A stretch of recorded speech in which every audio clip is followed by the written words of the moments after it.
Hey everyone, welcome to Homeschool, and we are with the third part on a chapter Matter in Our Surroundings for class 9, first chapter for CBSE as well as NCERT syllabus. Fine. See, in my previous videos, we have discussed about the physical nature of matter, characteristics of matter, and in today's video, we are talking about the topic states of matter, right? States of matter. See, matter is available in many forms actually, right? We can feel solids present around us, and we have many liquids around us, and we have many gases also. So everything is called as matter only, right? So based on the physical nature and based on the characteristics, the matter is divided into three states. Okay, so there are three states of matter. So what are they? They are solids, liquids, and gases. Liquids and gases. Now let us discuss what are the properties, the physical properties of solids, liquids, and gases. So there are three states of matter: solids, liquids, and gases. And now let us study what do you mean by solids? What are their properties? Okay, and later we study liquids. Okay, let us study in a differences way so that you will understand what is the differences between solids, liquids, and gases as well. Okay, so I made three columns: solids, liquids, and gases. Let us discuss about their properties one by one. First and foremost, coming to a solid. You know what? This is a solid, right? Rock is a solid, and we have seen many solids around us, and they are very hard, isn't it? Can you break solids that easily? It's very difficult. Few solids you can break it, but few are difficult. Okay, but solid, we all know they are generally something very hard, right? And they have a particular shape. They have, if this is a solid, it has a particular shape, and it has a particular boundary, right? It has a definite volume, right? So everything is very much perfect with the solid. Shape it has, volume it has, boundary it has, size it has. You can make out what is the size of this solid and everything, right? So that is the major and important property of solid. So what is the first point I would like to write here is solids have definite shape, size, and volume. Okay, so these characters, shape, size, and volume, are very much perfect in case of solids, right? And one more thing I can write for solids, that is they are rigid. So what do you mean by rigid? Rigid in the sense they are hard. They are quite hard, isn't it? So these are very basic properties of solids, I can say.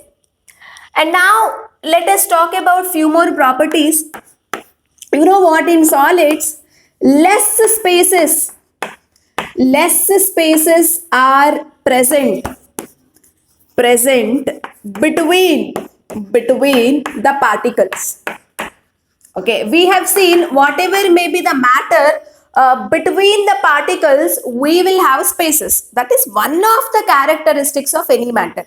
Okay, in case of solids, the spaces between the particles are very, very, very less.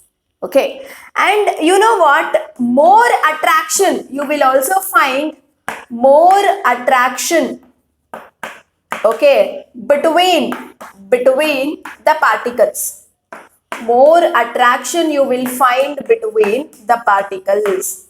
Okay, so between one molecule and other molecule, you will have attractions, I said in the previous video, and those attractions are stronger and stronger, okay, in case of solids. Clear? So these are major things you need to remember. And one more thing, they are not compressible. Okay, Solids are not compressible.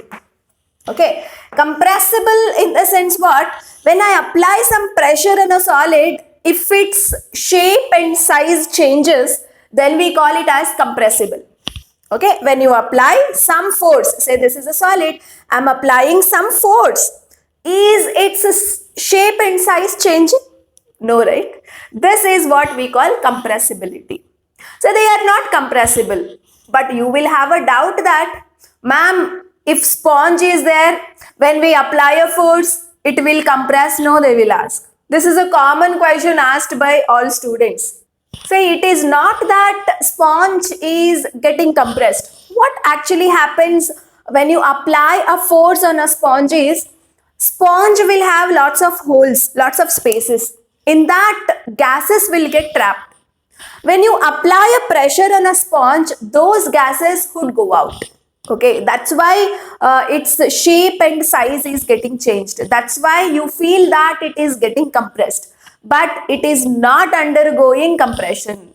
Okay, the moment you remove the force, it will come back to its original shape, right? It's because there are holes, and in the holes you have gases. Since the gases are going outside when you apply a pressure, sponge is getting compressed. It's looking as though it is getting compressed, but it is not getting compressed. Okay, fine. So generally we say solids are not compressible.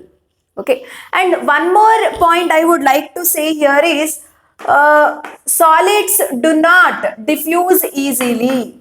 Solids do not diffuse easily. Clear? Say, we know what do you mean by diffusion, right?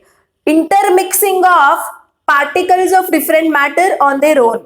Say, if you bring two solids, say this is a chalk piece and this is a chalk pen. I brought the two solids near. Are the particles of this solid and this solid intermixing? No, right? Do you expect a diffusion happening between this solid and this solid? No, right? So this is what I meant to say, that the solids do not diffuse easily. Okay, so these are the various physical properties of solids. They have definite shape, size and volume. They are rigid. They have less spaces present between particles, and more attractions are there between the particles. They are not compressible and they do not diffuse that easily. Okay, and one more thing, when you have a rubber band, it's a solid. When you drag it, it is changing its shape. But we studied solids do not change its shape and size that easily. They cannot be compressible. But when you drag the rubber band, it is changing its size, right? But the moment you leave that pressure, you leave that force, it will come back to its original shape, right? But liquids and gases are not like that. When you compress, they will completely change. Okay, they will not come back to their original form that easily. But solids like sponge, rubber band, where you have seen they are getting stretched and they are getting compressed. But once you leave that force, once you remove that force or pressure, they will come back to their original shape and size, right? So this means that solids are not compressible, solids do not diffuse, and they are very much hard. That's why we say they are rigid. Clear? Now we will go for liquids. See, here I can write, liquids do not have a shape, no shape, but fixed volume you will observe. But fixed volume is there. Okay, say if I ask you what is the shape of water, you will not have any answer, right? Shape of a container itself is a shape of water. Water will take the shape of a container. If you pour the water in a glass, shape of a glass is shape of a water. If you pour water in a bowl, shape of a bowl is shape of a water, right? But it has a definite volume. You can tell exactly how much amount of water is there. You can say yes, 10 ml of water is there, 30 ml of water is there, right? Say volume is there, but shape is not there for liquids. And the other point is, here we studied solids are rigid, right? But in case of liquids, they are not rigid. They are not rigid. They are not hard, right? And coming to the next point, I said here less spaces are present between the particles. Spaces are little more. Okay, you will find little more spaces between the particles of liquid. Okay, spaces between the particles. Spaces between the particles are greater compared to solids. I'm comparing with the solids. Okay, fine. And coming to the attractions, attractions between the particles are lesser. Attraction between particles are lesser. Okay, compared to solids. Compared to solids. And coming to compressibility, even liquids are not compressible. Okay, so even these liquids are not compressible. You cannot compress them. Compressible. And coming to the diffusion, here this point is very important to understand. In liquids, both solids and gases can get diffused. You can mix anything easily in a liquid. That's what we mean by diffusion, right? Okay, so what is the point I would like to write here? Solids and gases gets diffused easily in liquids. Say you can easily mix salt and sugar in water. It means salt particles and sugar particles can easily spread through the particles of water, right? And even gases also. Can you tell me how do these aquatic animals can breathe? Fishes, crocodiles, all these, they are there in rivers and lakes, right? Even they need oxygen, right? So they are living organisms, they need oxygen for various purposes. So how do they get oxygen? They are underwater.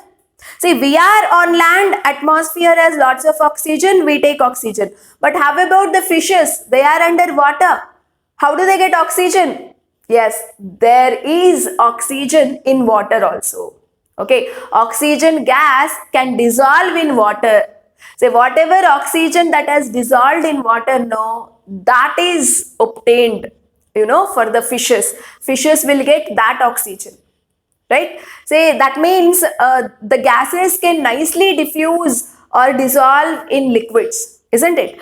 Say that's why this point is very, very important in this case. Solids and gases gets diffused easily in liquid, right? So these are various properties of liquids that you have to remember. And coming to gases, okay, so here I can say that no fixed shape and no fixed volume. No fixed volume also. No shape, no volume, no size, nothing. Right? Fine. And they are not rigid. Not rigid. You can't talk about rigidity here. That's completely not relevant to gases actually. And what I can write here is large spaces are present between the particles of gases. Okay, say if you take an oxygen gas in a container, right, say you would have large spaces between each and every molecule of oxygen, right? Since large spaces are there, less attraction you will observe between the particles of gases. So what is the point I would like to write? Less attractions between particles of gases. And coming to the next point, which is very, very important, gases are highly compressible. Okay, see guys, you can observe cooking gas cylinder. Can you tell me which gas is there in that particular cylinder? It is butane gas. Clear? And it's a gas, and large amount of a gas is stored in very small cylinder. Why? Because the gas can be compressed. Imagine you have a container. You took gas. you took gas and you applied pressure. You are applying pressure, a force on a container. What happened? Previously, the gas molecules were far away and they had lots of spaces. No, now what happened? The gas molecules would come near. Okay, the moment they come near, attractions gets generated and automatically the gas will get converted into liquid. Okay, in liquid, you have actually less spaces and more attraction compared to gas, right? So automatically this gas, the moment you apply a pressure, its shape and size changes. It was gas before, but now it is no more a gas after applying a pressure. The more pressure you apply, easily the gas gets converted into liquid finally, right? So this property of a gas, we will call it as compressible. So in the cooking gas cylinder, large amount of butane, it was filled in a small container with the help of a pressure, right? So you will have a pressure knob for the cylinder, right? As long as that pressure is maintained, gas will stay in a cylinder as a liquid. The moment you open the pressure, it will come out as a gas and it will spread all over, right? Say, because of this property, we can use gases easily and we can convert gases easily into liquids, right? So gases are highly compressible, okay? And gases diffuse faster. Yes, since it's a gas, you will have the random movement of molecules in a gas much faster. So gases can diffuse easily. So what can I write here? Gases diffuse easily, right? So this is all about the differences between solids, liquids and gases. Okay. So in my next video, let me talk about how this gases can get converted into liquid and how solid gets converted into liquids, etc. Okay. So that is about interconversion of the three states of matter will be discussed in the next video. And now let us discuss about few questions. Look at the first question, guys. Arrange the following in the increasing order of density: water, honey, air, chalk and iron. So first thing you need to know is, what do you mean by density? You know what? Density is indicated with the letter small d. Density is equal to mass by volume. Mass by volume. So density is a measure of heaviness. Okay. So how heavy the matter is expressed with the help of density. Okay. Say for example, I'll take two types of matter, right? Say the one which is more heavy is called as more denser. Okay. So density is a measure of heaviness. Clear?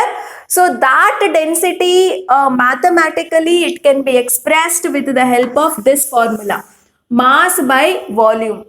Clear? So can you tell me, among solids, liquids and gases, which one can be more denser? Which one can be more heavy? Definitely solids, right? So solids are more denser.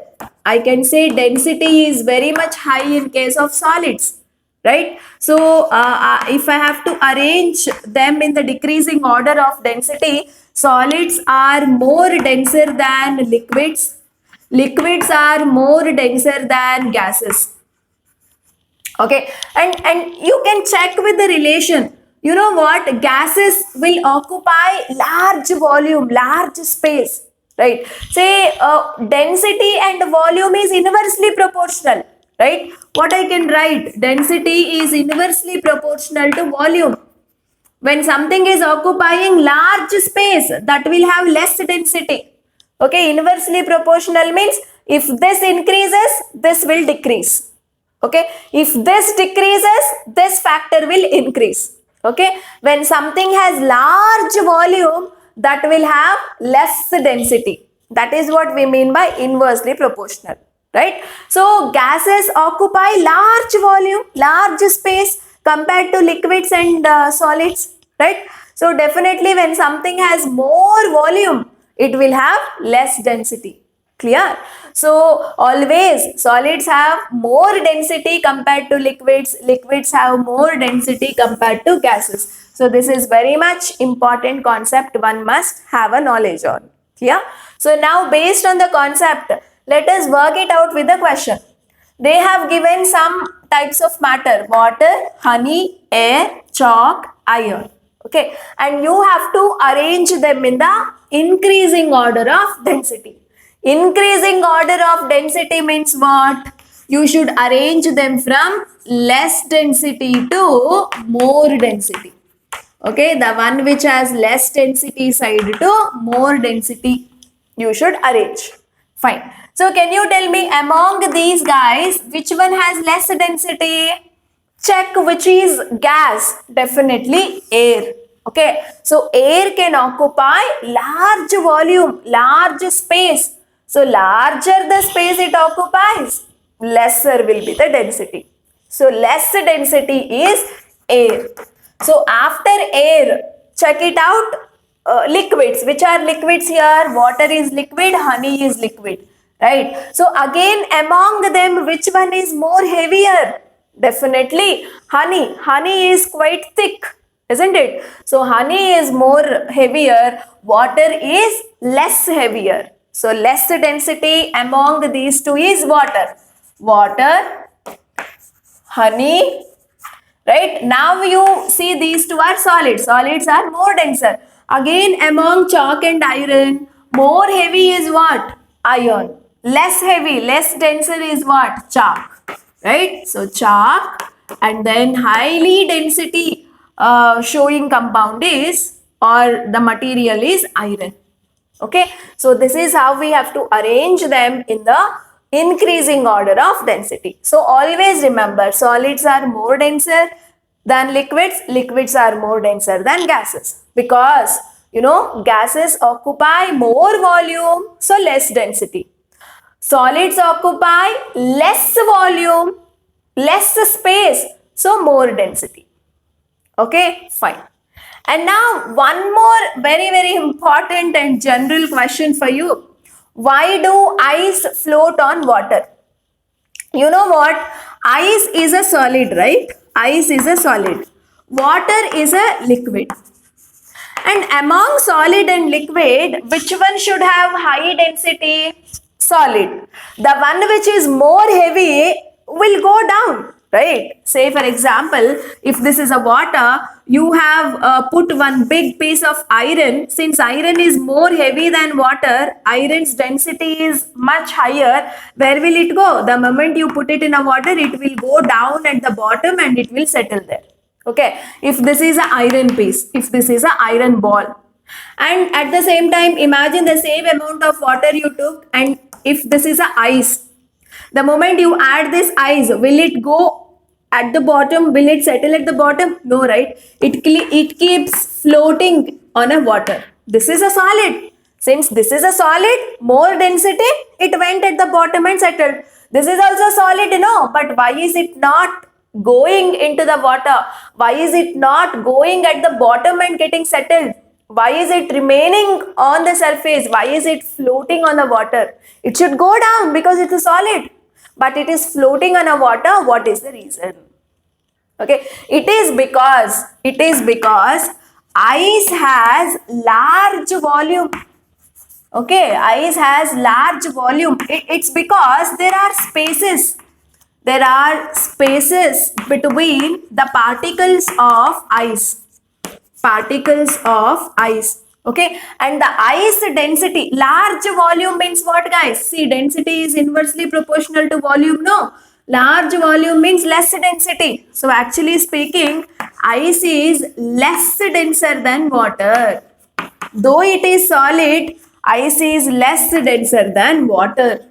Okay, why is it less denser? Because there are so many spaces. Say if this is one ice, if this is another ice particle, the spaces between the ice particles is larger. Okay, it's because a type of bonding called hydrogen bonding. It is because of the nature of chemical attraction between the molecules of ice particles. right? So all that chemical issues you will study at higher classes. So now just for the time being, try to remember ice density is much lesser than water. Okay, say less denser than water. Since density is less, it keeps floating on a water. Okay, fine. So these are two interesting questions that you can work it out, right? So with this, I will end the session, and in the next class, we will come up with interconversion of matter. Till then, revise the concept and do subscribe our channel to learn the concepts in a easiest way and in a detailed way. Thank you so much.